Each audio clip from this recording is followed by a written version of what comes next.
Hey there, welcome back. You've been digging deep into IKEA's sustainability journey, and let me tell you, it's a fascinating one. We're talking about the largest furniture retailer in the world, a company that's basically become synonymous with affordable, stylish furniture for the masses. But as you've probably discovered, their massive scale comes with a big question mark. Can a company that thrives on consumption truly be sustainable? It's a tension that's at the heart of IKEA's current dilemma.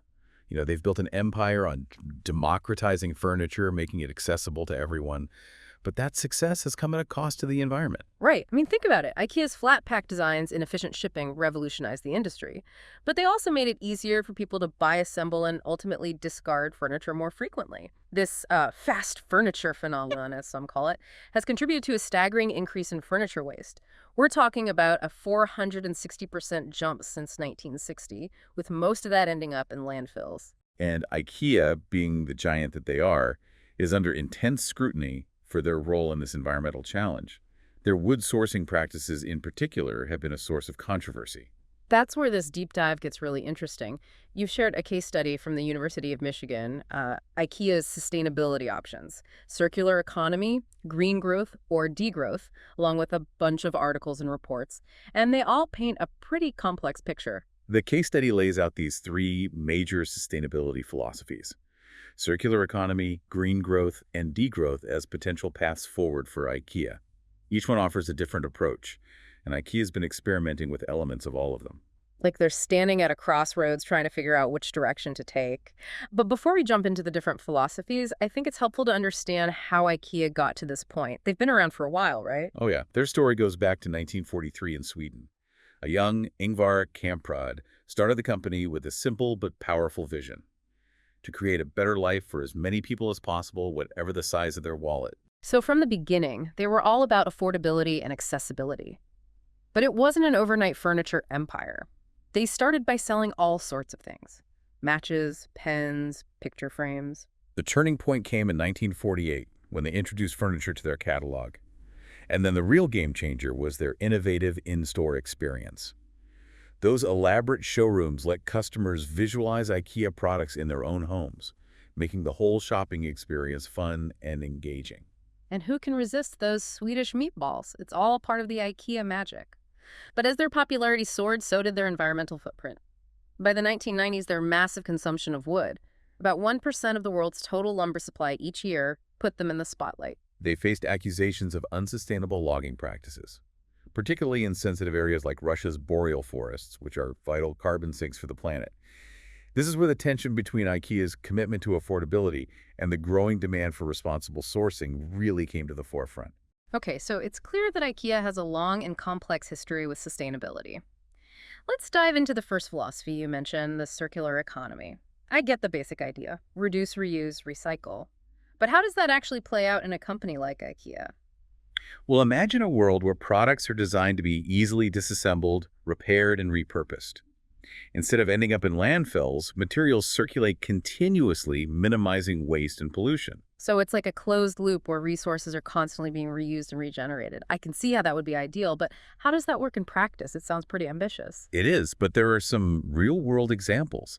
Think of companies using recycled plastic to create new products, or even turning marine plastic waste into yarn for shoes. That's pretty cool. And the case study mentions the Ellen MacArthur Foundation, a leading voice in the circular economy movement.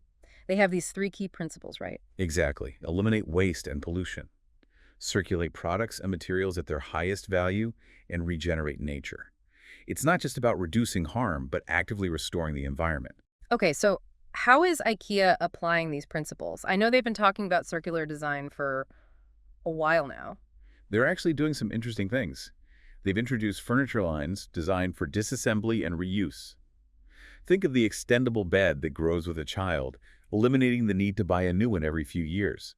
Or those click-in furniture legs that make repairs and upgrades a snap. Right, I've seen those. They're also trying to educate consumers about circular design principles with an online tool, and they've partnered with companies like Flowloop to develop innovative solutions like water recycling showers. These are all steps in the right direction. But the real challenge lies in scaling these efforts across IKEA's massive product catalog. Remember, they have over 9,500 products. It's a mammoth task to achieve circularity for everything they sell. And it's not just about IKEA's internal processes, right? It also depends on consumer behavior. Are people willing to embrace furniture that's designed to be reused and repaired? Or will they still be tempted by the allure of the latest, trendiest designs? That's a crucial question you're grappling with, and it applies to all of us as consumers. Are we ready to move away from a culture of disposability and embrace a more circular approach to the things we buy and use? It's a big shift in mindset. It definitely is. So IKEA is dipping its toes into the circular economy, but it seems like there are some big hurdles to overcome. Okay, let's move on to the second philosophy, green growth. This one takes a different approach.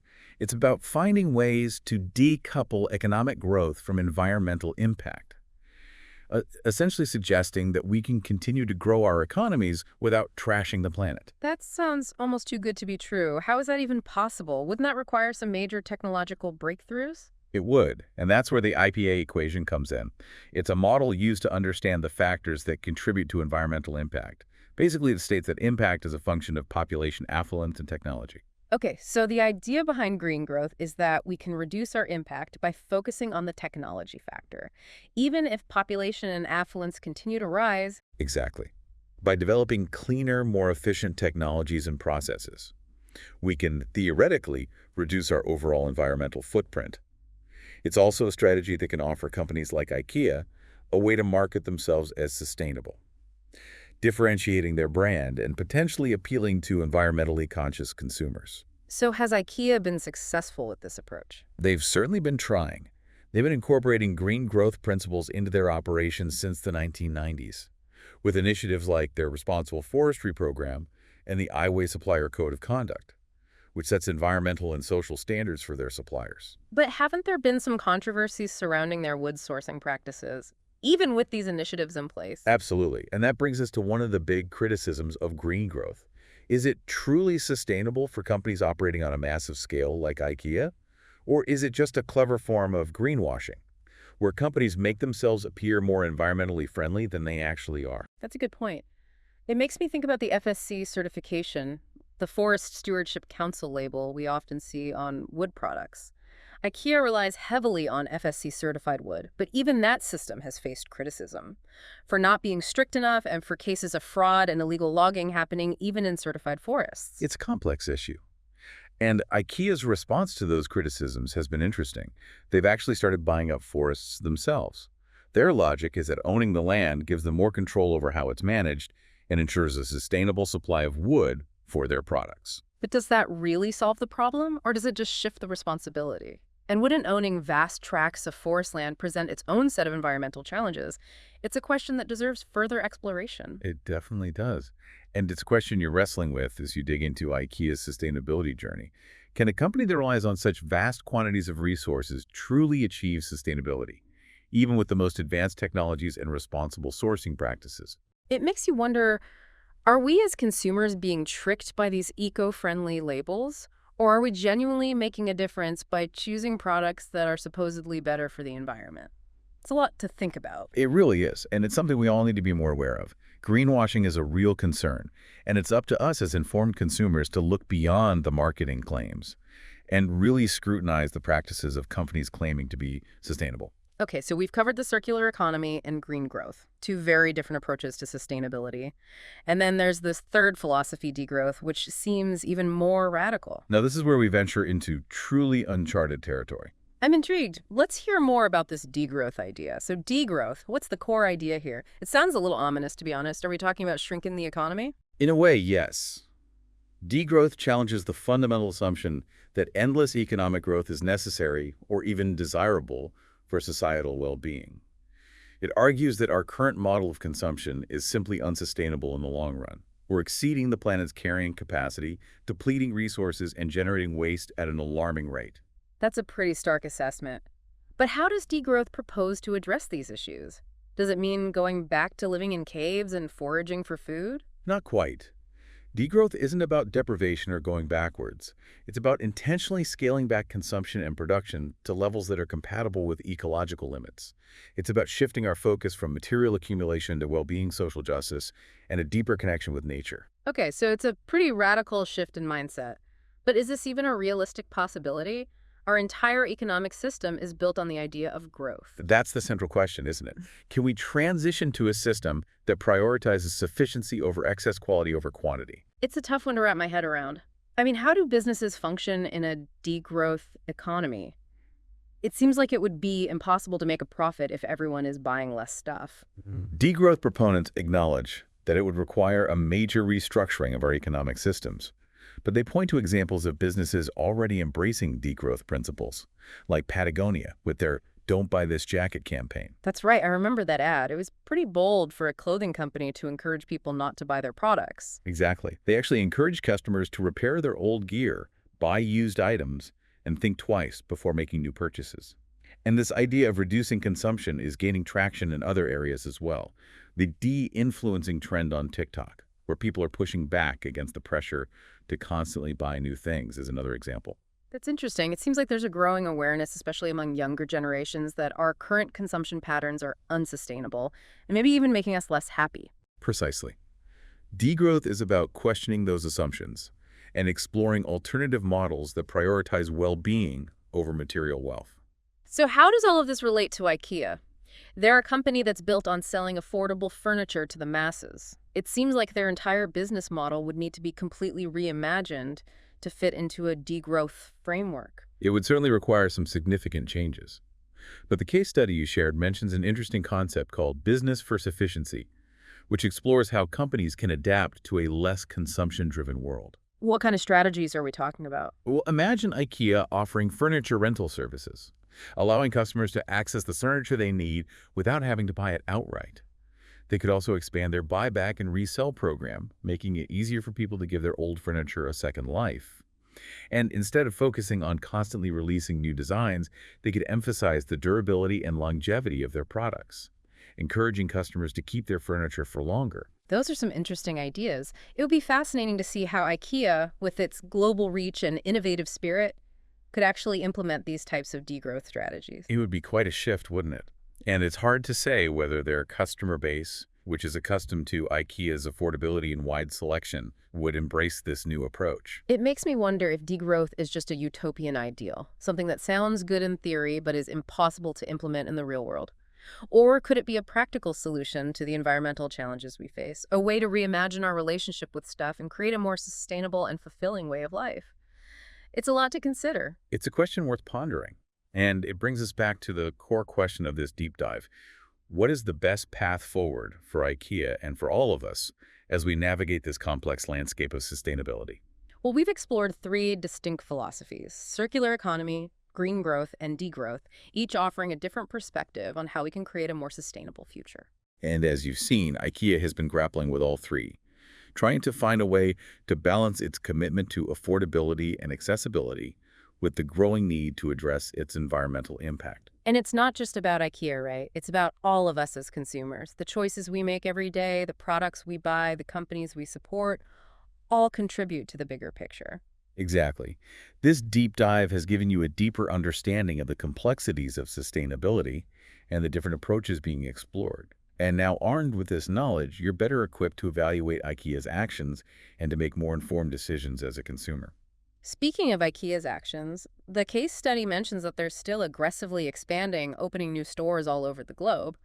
That seems a little counterintuitive considering all we've been talking about. It does raise a fundamental question. Can a company truly reconcile aggressive growth with any of these sustainability models? Is there a point where expansion simply becomes incompatible with the idea of operating within planetary boundaries? Especially when you consider the sheer volume of resources IKEA uses. The study mentions that they sell over 1 million pwing chairs every year. And in the UK, a Billy bookcase is bought every single minute. It's mind-boggling. It is.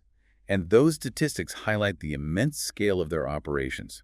It's not just a few stores here and there. It's a global network sourcing materials, manufacturing products, and shipping them all over the world. It makes you wonder, can a company of that size ever truly be sustainable? That's a tough question. But IKEA has set some ambitious 2030 sustainability goals. They're aiming to become climate-positive regenerate resources and send zero waste to landfill. They even talk about inspiring 1 billion people to live more sustainably. It's a bold vision, no doubt. But how can they achieve all of that while simultaneously opening new stores in new markets? and presumably increasing their overall consumption of resources. It seems like a real conundrum. It does, and it gets to the heart of this tension between IKEA's desire to be a force for good in the world and the realities of operating a massive global business. It's almost like they're trying to juggle three different balls at the same time: affordability, sustainability, and growth, and each one is pulling them in a different direction. It's a delicate balancing act Yeah. for sure. And the decisions they make in the coming years will be crucial, not just for their own business, but potentially for the entire furniture industry and for the planet as a whole. So where does this leave you in your deep dive into IKEA's sustainability journey? I think it's safe to say that you've gained a much deeper understanding of the complexities involved. You've learned about the different approaches to sustainability, the challenges and controversies IKEA has faced, and the tough decisions they're wrestling with. And you're now equipped to ask those tough questions yourself. When you see a company making sustainability claims, whether it's IKEA or anyone else, you can dig a little deeper. You can consider their actions, their motivations, and whether they're truly walking the walk or just engaging in greenwashing. You're also empowered to make more conscious choices as a consumer. Every purchase we make is a vote for the kind of world we want to live in. And as for IKEA, well, I think it's safe to say they're at a crossroads. They've made some significant strides in terms of sustainability, but they've also faced criticism and setbacks. The path forward is uncertain, but one thing is clear.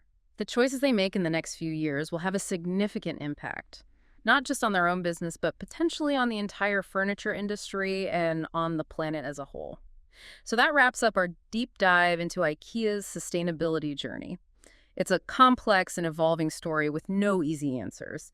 But by understanding the different perspectives and challenges involved, we can all make more informed choices as consumers and advocates for a more sustainable future. Thanks for joining us. And until next time, keep questioning, keep learning, and keep pushing for a better world.